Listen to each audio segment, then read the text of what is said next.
So I've always wanted a life between life session. I had done research about it, read many people's experiences, not only the clients or however you phrase that. I read their experiences, but I also read several hypnotherapist experiences to kind of get a feel for what it was about. I also had a past life regression.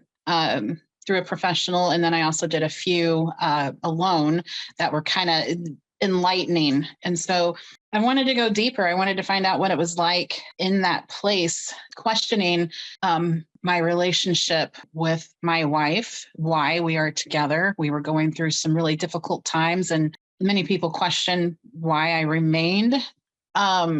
I was curious about the loss of my father and my brother at such a young age. And I was also curious about my higher self because I never found that I never felt like I had one.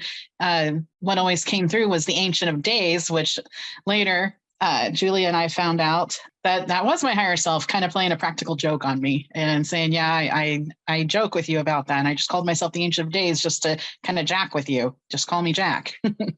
So finding Julia and having this experience with her was pretty powerful. Honestly, I still have not gone back and listened to it. So everything I have is straight from memory and how it made me feel. She first walked me through some childhood memories. And then we went back through the womb to where I was with my mother and my relation there. And I found that while I was in the womb, the feelings I had there, they didn't surprise me about how I felt about my mother still. They're still the same feelings, connected but disconnected. You know, I love her, but I'm okay without her around. Yet I still feel a sense of protectiveness and making sure that she's okay. But I never felt like she needed to make me okay, which to me, I still think is pretty cool and interesting that I felt that way then. And then we went through a past life, and that past life was very shocking to me. In this life, I'm a healer, I'm a giver, I'm a lover. I take care of people and I try to help people. In that life, I was not nice. I was not nice at all. And I was a Mexican fighter pilot, which confused me because I didn't even know there was not to take anything away from that, but I never knew in our history, that Mexicans sent pilots during that war. And I didn't even know it was a thing. And to be that person who was shot down, parachuted out, waking up injured, and going through the process of healing, going back home and finding out that I was a complete asshole was really hard for me because I'm nice. And this guy was not nice. He wasn't nice to his children. He wasn't nice to his wife. He was respected in his community, but no one really felt camaraderie really with him. And the feelings I had as him going through his life, I was so shocked because I never would have thought my soul would have done that. I committed suicide. And I found out that my son in that life was the one holding space for me to try to heal me, to try to love me, to try to be there for me. And I put people through a lot of really bad things. And feeling that, I think it kind of humbled my soul, honestly. It really humbled me. And then Julia brought me through the tunnel, and we went to the other side, however we want to call that. I don't remember exactly what I said, and I felt myself alone and solemn and gray, and I didn't feel very many people around me. And then I did, and suddenly it was like my group was there, and they took me to a stone building that was as tall as a skyscraper, and they stretched my entire soul from top to bottom within that. I was placed inside of it, and every part of me was opened. Every cell was examined, and everything was seen, and every person I affected in my life as that man, I felt it, I saw it, and I realized what I did to people and how I acted. And it really was very emotional. It was a hard thing to visit, but very important for me to feel that. Because even though I did that, I still had people holding space and loving me in the background. And that was so important. Then she took me to the next stage, I guess, it was meeting with my higher group. There was a few other things that happened that I think were really cool, but I don't know that they were as important as this one. I remember when I was in the stone, I felt it all as if I were that person experiencing, or that soul experiencing it in that moment.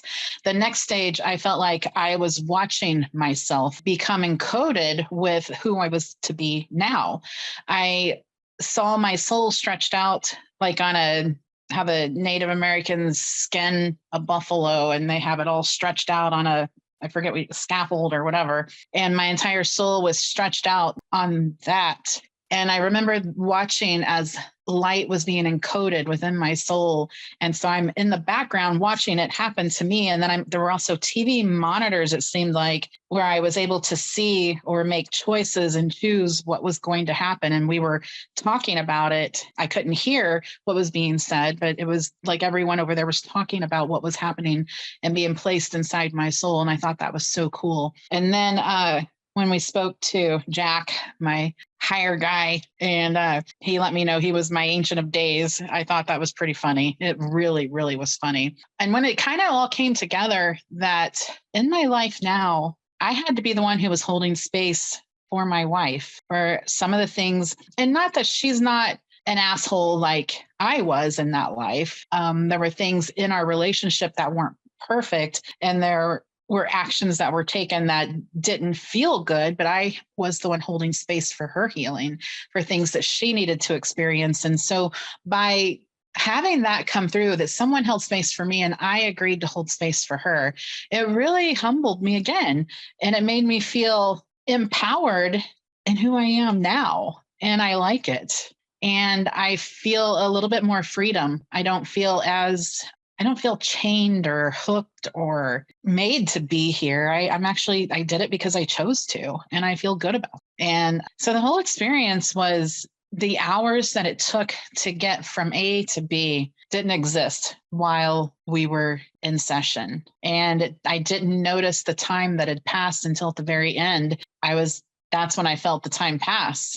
And it was quite an exhilarating experience. And I would urge anyone to take the time and go through the process and let what comes through come through. You never know what message you're going to get. No concerns. I was actually really excited about what I was going to experience. I was excited to meet whoever it was I was going to meet, and I'm excited to feel those feelings.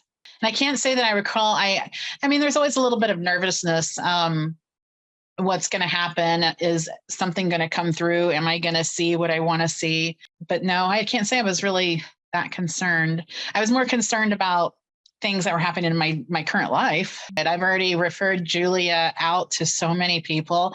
I don't know if they've contacted Julia, but I have absolutely referred